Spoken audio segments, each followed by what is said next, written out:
In the figure shown, ABC is a uniform wire. If a center of mass of wire lies vertically below point A, then BC divided by AB is close to. जो अगर already आपने question किया हुआ है तो answer देख लीजिए, it is 1.37। Question क्या है डिटेल में अगर बात करें तो ऐसा है कि ये आपका एक वायर है ABC।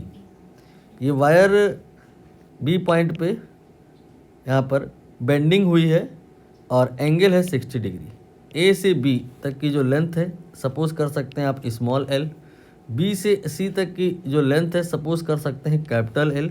यहाँ पर हमें निकालना है B C divide by A B, यानी कि capital L divide by small L.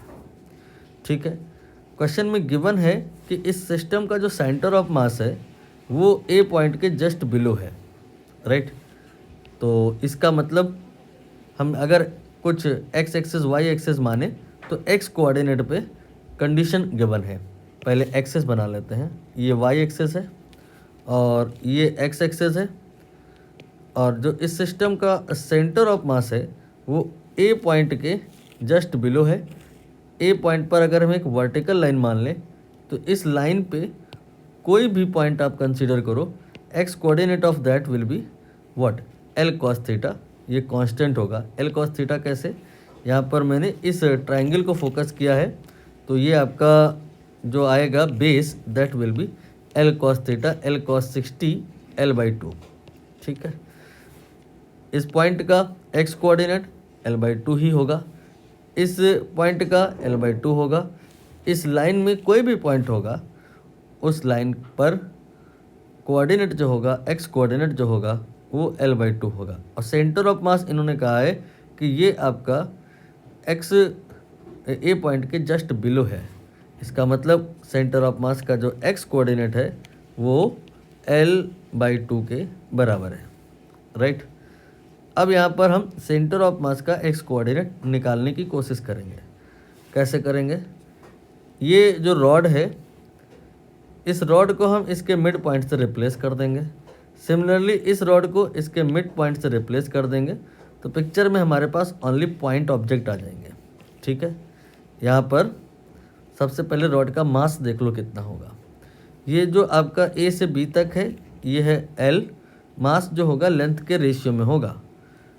तो आप यहाँ पर मास मान सकते हैं CL और यहाँ पे मान सकते हैं CL। ये कैपिटल है और उधर स्मॉल था, तो यहाँ पर ये जो C स्मॉल l वाला मास है उसे आप इस जगह पे मान सकते हैं मिड पॉइंट पे। ठीक, एक लाइन ड्रॉ कर लीजिए फिर से लाइक दिस। ये लाइन एक्स एक्सिस को रिप्रेजेंट कर रही है, ये लाइन एक्स एक्सिस को रिप्रेजेंट कर रही है। तो जो आप ए से बी तक वाला पार्ट है उसको मिड पॉइंट से जब रिप्लेस करोगे तो वो कहाँ पे लोकेट होगा, वो आपका यहाँ पे कहीं पे बनेगा, इस जगह। तो ए बी जो आपकी रॉड है वो अब बनाने की ज़रूरत नहीं है, उसे आप डॉटेड कर दीजिए। उसकी जगह उसका होल मास मिड पॉइंट पे कंसीडर कर लिया गया है। मास यहाँ पर m1 अगर हम कहें तो ये C/L के बराबर है। एंड इसका एक्स कोऑर्डिनेट कितना होगा, एक्स कोऑर्डिनेट मतलब ये वाला जो पॉइंट है वो ओरिजिन से कितना डिस्टेंस पे है। ये आपका L है तो ये L/2 होगा, और ये एंगल आपका 60 है तो ये L/2 cos 60 L/4 हो जाएगा। जो ऐसे नहीं समझे तो आप ऐसे देख लो कि ये L/2 है और ये पॉइंट जो है L/2 का मिड होगा, तो ये आपका आ जाएगा L/4 और ये भी आ जाएगा L/4, यानी कि ये जो आपका पॉइंट है इसका जो एक्स कोऑर्डिनेट होगा that will be L/4। Now ये वाली जो रॉड है ये अपने मिड पॉइंट से रिप्लेस करी जाएगी, तो इसका मिड पॉइंट कहाँ पर होगा, यहाँ पर कहीं पर हम मिड पॉइंट एज्यूम कर ले रहे हैं। ठीक है, तो इस मिड पॉइंट पर whole of the mass that is CL आप मान सकते हो।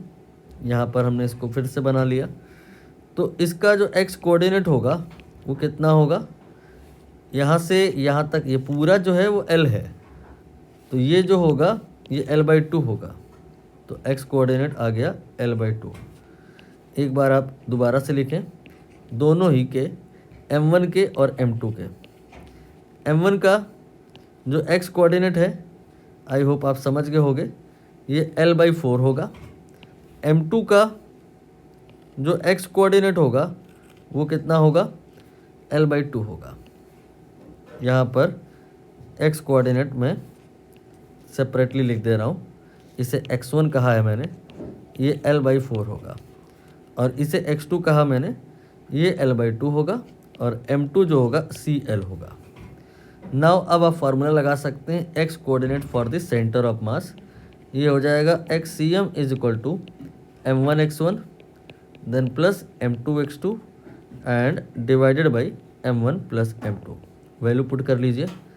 xcm ये l/2 है, फिर m1 ये आपका c देन स्मॉल l, ये हो गया m1 का वैल्यू, एंड x1 ये l/2 नहीं है, ये l/2 का भी आधा है, l/4, फिर ये m2 है, m2 ये आपका c कैपिटल L है, और x2 ये l/2 है, and divided by m1 plus m2, यानी कि cl then plus c capital L।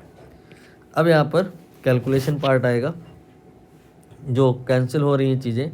पहले तो पहले जो c है उसे कैंसिल कर दो, तो l/2 क्या आ जाएगा, ये c को कैंसिल किया मैंने कॉमन लेके, तो l² डिवाइड बाई 4, फिर l² divide by 2 and divided by l plus l। यहाँ तक आसानी से समझ में आया होगा। इसके बाद हम क्या करेंगे, क्रॉस मल्टीप्लाई करेंगे।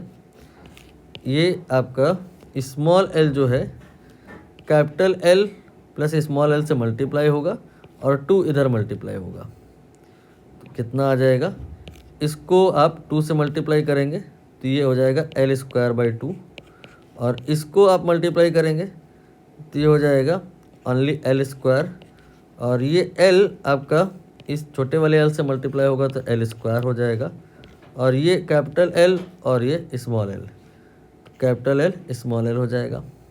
ठीक है, अब यहाँ पर आप समझ गए होंगे, कहानी थोड़ी सी मुश्किल इसलिए होने जा रही है क्योंकि क्वाड्रेटिक इक्वेशन बनेगी।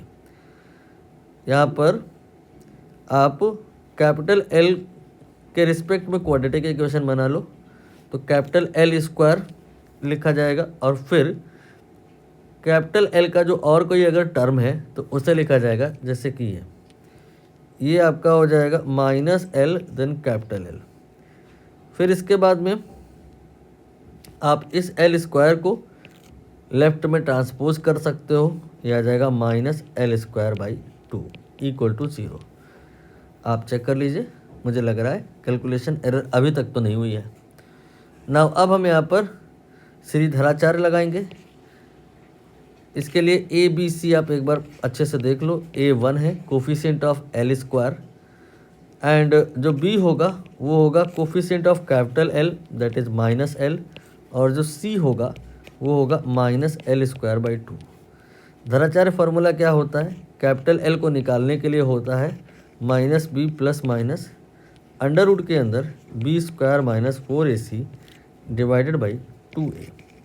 वैल्यूज़ पुट कर लें तो ये आपका हो जाएगा +l, ये देख लीजिए -l है, और आप यहाँ पर ये एक और माइनस देख रहे हैं, तो ये आपका +l हो गया।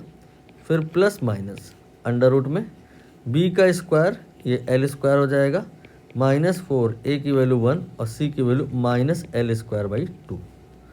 ठीक है, डिवाइडेड बाई 2a, और a की वैल्यू 1 है।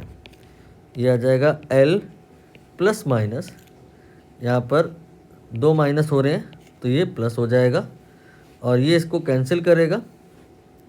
ठीक है, तो ये आपका 2 एंड l² एंड देन एक और l², तो ये 3l² हो जाएगा डिवाइडेड बाई 2। यहाँ पर और सॉल्व करेंगे तो कैपिटल क्या आएगा, l plus minus √3l divide by 2। अब आप नोटिस करो कि अगर हम जो माइनस ले लिए तो क्या होगा, कैपिटल L नेगेटिव आ जाएगा। कैपिटल L नेगेटिव पॉसिबल नहीं है, इसलिए हम जो यहाँ पर माइनस वाला साइन है इग्नोर करेंगे, तो आपका यहाँ पर जो कैपिटल L आएगा that will be L plus √3L/2.